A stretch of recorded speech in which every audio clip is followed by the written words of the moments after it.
Hello everybody. In this video we are going to discuss about the process control block or PCB.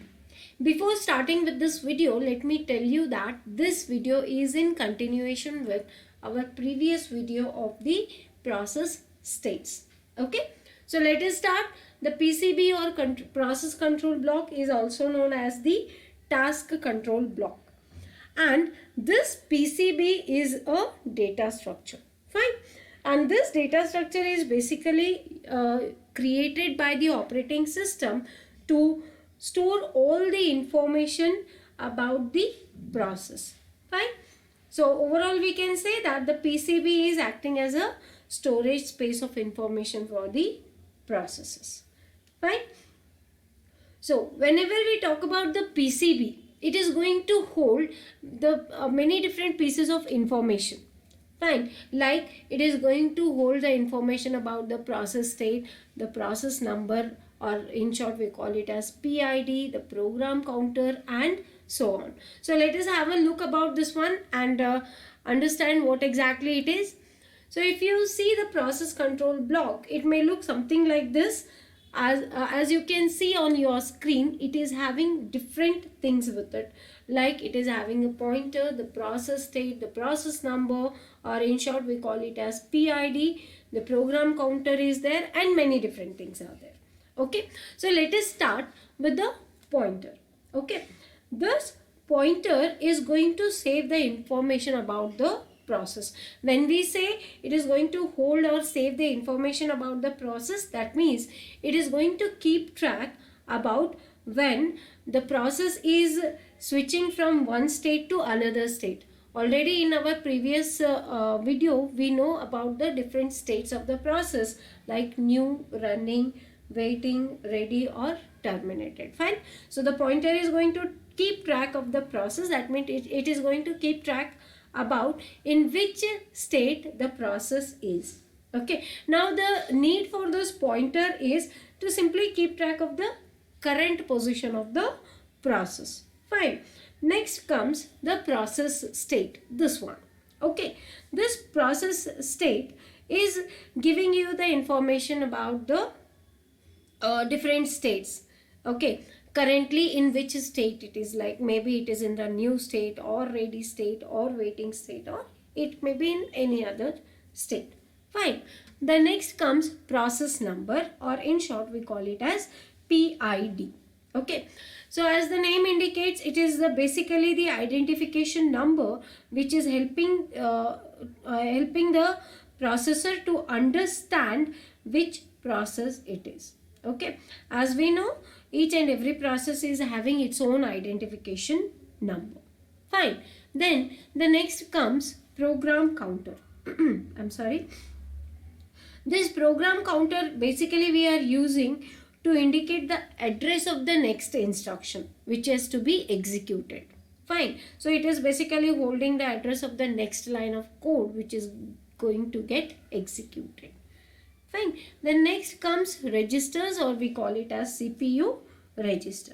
Okay, so when we say CPU registers, it will include the accumulators, the general purpose registers, the stack pointers, and so on. So why do we need these registers? Okay, so these registers are required whenever interrupt occurs. Okay, whenever the interrupt is occurring, the operating system has to keep track of the processes which is getting switched. Okay, like we may be having different processes. Okay, so it should keep track of from which process the processor is getting shifted. Okay, that one I will be explaining in the next example. Fine. Then we are having the memory limits. Okay, this memory limit is going to hold the information regarding the base value as well as the limit register. Okay, and these things will depend on the kind of memory we are going to use. Then we are having the IO status of the information, the process scheduling information, and so on. So it is basically keeping track of all the information required for the process to get executed. Okay, so as far as I was talking about the CPU registers. Let me take the example. So here I am showing you about the implementation of the CPU. So here, as you can see, I am having two processors, P0 and P1, so that you can easily understand how exactly we are going to use the CPU registers. Okay, so let us start with process P0. Imagine that at certain time process P0 started executing. Okay, as we know that whenever whenever we are executing certain program or certain process, the operating system is going to create PCB. That means it is going to create the data structure to keep track of all the information about that process. Fine. So that's why here I have given save state into PCB 0. 0 indicates process 0. Fine. So till certain span of time when we are executing process P0, process P1 is idle. That means it is in the ready state and waiting for the processor to be allocated. Okay. And after executing for certain time, span of time, the PCB 0 may get interrupted. Interrupted because of certain IO operations to be performed, or certain different kind of interrupts may occur. Okay, when we are interrupting PCB 0 to perform certain IO operations, instead of keeping your processor idle, what the operating system will do, it will load the process P1 for execution. Okay, so as process P1 is getting executed, the operating system is going to keep all the information about this process 1 in the operating system in the form of reload state from PCB1. We are writing reload state because it may be getting executed before that also.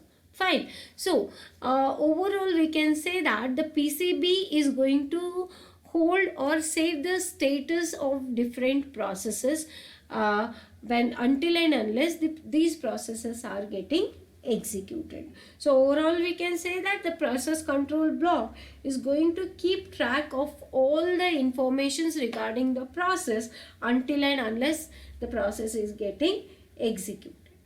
Okay, so overall we can say that this PCB is created by the operating system when we are creating the process, and the operating system is going to terminate this PCB once we are going to finish with the execution of the process. Okay, so this is the detail regarding the PCB. I hope you people have